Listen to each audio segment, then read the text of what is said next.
ঢুকে যাচ্ছি।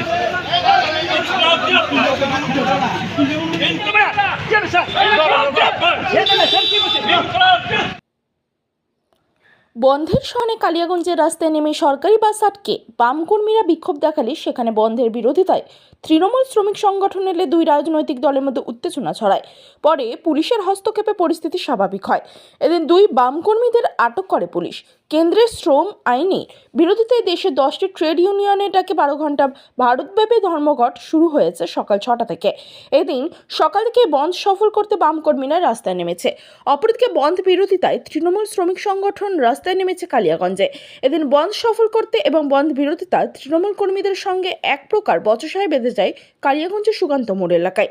এই ঘটনাকে কেন্দ্র করে উত্তেজনা ছড়ায়। ছুটে আসে কালিয়াগঞ্জ থানার আইসি দেবব্রত মুখোপাধ্যায়ের নেতৃত্বে বিশাল পুলিশ বাহিনী। পুলিশের সামনে চলে দুই রাজনৈতিক দলের বাকবিতণ্ডা। পরে পুলিশের হস্তক্ষেপে পরিস্থিতি স্বাভাবিক হয়। ঘটনাস্থল থেকে দুই বাম কর্মী আটক করে পুলিশ। কালিয়াগঞ্জে সিপিএমের উত্তর লোকাল কমিটির সম্পাদক দিগেন রায় অভিযোগ করে বলেন, শ্রমিকদের স্বার্থে দেশের 10টি ট্রেড ইউনিয়নের ডাকে কেন্দ্রের শ্রম আইন বাতিলের ডাকে ধর্মঘট ডাকা হয়েছে।